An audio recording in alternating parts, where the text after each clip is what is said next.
야 42년 만에 법안을 낮췄는데 대통령이 한 것도 아니고 국회의원도 한 것도 아니고 청소년 당사자들이 해낸 건데 사실은 공기 같은 존재로서의 어떤 기본권은 보장돼야 되는 거거든요. 네, 안녕하세요. 1370만 경기도민을 대표하여 활동하는 경기도의회 의원 신정현입니다. 안녕하세요. 어설파란의 운영위원장을 맡고 있는 김가진입니다. 만 18세 선거권 낮추기 운동은 만 18세 선거권 낮추기 공동연대라는 이름으로 법제화 운동을 본격적으로 한 게 2004년부터입니다. 전국에 있는 청소년 2천여 명과 함께 같이 입법 청원서를 접수를 하고 그때부터 본격적으로 활동을 시작을 했던 것이죠. 국회 앞에서 국회의원 지나갈 때를 가만히 기다리고 있다가 지나간다! 그러면 막 뛰어갑니다. 선거권 낮추는 그 자료 한번 읽어봐 주십시오. 집요하게 따라갔죠. 그러니까 한나라당에서도 그 당시에 당론이 20세였는데 아마 그때 당시에 한 30여 명 이상의 한나라당 의원들도 질의성명을 동의를 했죠. 그렇게 해서 만 19세로 수정 법안이 되어서 통과가 되는 게 2005년입니다.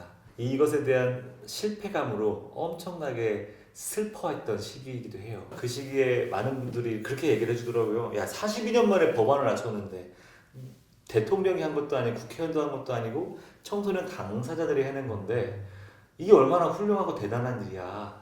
다만 만 18세로 가는 역할은 너희 청소년이 아닌 후배 청소년들이 할 거야. 그러니 그 역할을 할 때쯤 너희들이 열심히 도와주면 돼. 우리가 했던 것처럼. 이렇게 이제 선배들이 저희들에게 많은 얘기를 해줬죠. 저는 2017년, 그러니까 제가 만으로 12살 때 처음 참여했습니다. 12살이요? 만으로요? 와. 위원님 12살 때 뭐 하셨어요? 12살 때 동네 오락실에서 3년으로 치면 중학교? 네, 중학교 1학년. 1학년, 1학년 때네요. 신체 나이는 13살. 13살. 올해보다 한 살 어려. 매체에서 많은 뉴스를 접했어요. 당시에 촛불 시위에 대한 뉴스가 진짜 정치에 대해 아예 몰랐던 저한테까지 들려올 정도로 각종 매체나 뭐 유튜브, 뭐 플랫폼들에서 많은 보도가 되었던 것 같아요. 그 당시에 지방에 살았었는데 무작정 상경에서 서울로 올라와서 촛불 시위에 참석해서 많은 분들과 함께하는 자리에서 역사의 변혁을 지켜봤던 뭐 이런 거예요. 제가 얘기한 게. 만 12세에 신체적 사회적 나이가 12세 했었을 때 어리다라고 볼 수가 없는 게 사회적으로 부조리하다 그랬을 때 거리로 나갈 수 있는 지성과 용기가 있잖아요. 박근혜 정부를 기점으로 혹은 조금 더 좀 땡겨서 이명박 정부 그때 쇠고기 파동을 기점으로 돌아가 보면 인터넷에 여론을 주도했던 세대가 공교롭게도 10대와 20대 초반이에요. 댓글과 그 글을 퍼나르게 하는 과정에 커뮤니티에 글을 적극적으로 올리고 여론을 주도하고 있는 거예요. 나중에 그걸 분석했던 데이터를 연구자료를 보니까 거기에서 시작이 돼가지고 야 우리도 촛불 들어 나가자, 우리도 거리로 나가자, 이런 일들이 이제 촉발이 된 거죠.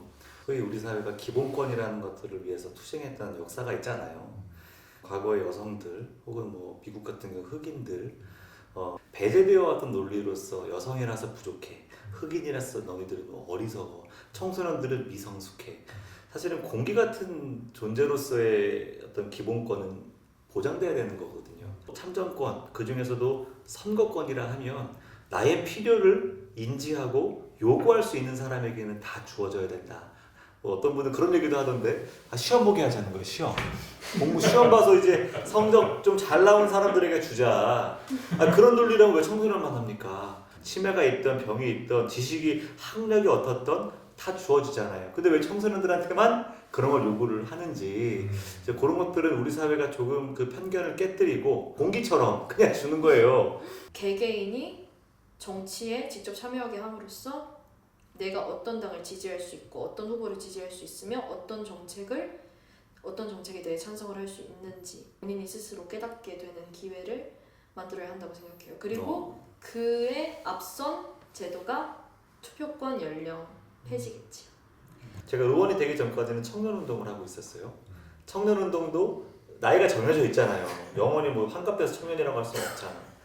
다음 세대를 위한 운동으로서 당사자 운동은 의미가 있다. 항상 노력한 것의 결과물은 내가 아닌 다음 세대의 성과로 가는 경우가 참 많은 것 같아요. 그래서 운동이라고 표현하는 것은 단순히 지금 내 삶을 바꿔내겠다라는 것을 넘어서 다음 세대와의 연대 운동이라는 생각을 해요. 그 다음 세대가 바로 옆에 앉아 계세요. 그러니까요. 네. 그러면은 그 선배들이 한 게 보여요? 역사라는 것은 절대 견고하지가 못해요. 항상 변화해서 다음 세대에 넘어가고. 그러니까 우리의 흔적이 느껴졌냐고. 안 느껴졌을 거라고 난 봐. 왜냐면 우리도 윗세대들의 뭘 했는지 기억이 안 나요. 다만 네. 이게 앞선 세대는 어깨를 빌려줄 뿐이야. 그냥 누구의 어깨인지 모르지만 딛고 올라가서 보는 것 뿐이고, 그런 측면에서 기억되기를 바라는 것도 욕심 같아요. 우리가 당연하게 누리는 것들에 대해 싸워주신 분들한테 감사하는 마음 가지고 있어야 한다고 생각해요. 옆에 계신. 감사합니다.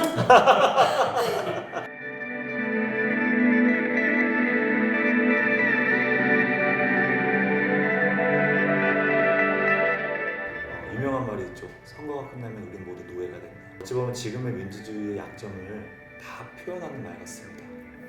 청소년 여러분들 특히 선거권이 있던 있지 않던, 또 선거가 시작되고 끝난 이후 목소리 내는 걸 멈추지 말아 주시길 부탁드립니다.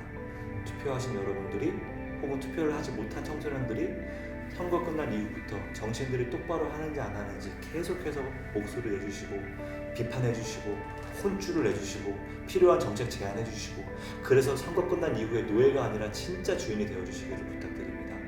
그렇게 해서 저희 정치인들이 더 이상은 장막 뒤에서 다시 4년 뒤가 올 때까지 우리가 주인인 것처럼 착각하고 살지 않도록 더 많은 청소년 시민들, 더 많은 또 시민 여러분들이 목소리를 내주시기를 부탁드립니다. 4월 7일 선거 함께 해주시고요. 그 이후에도 여러분들의 목소리를 마음껏 내주시기를 부탁드립니다.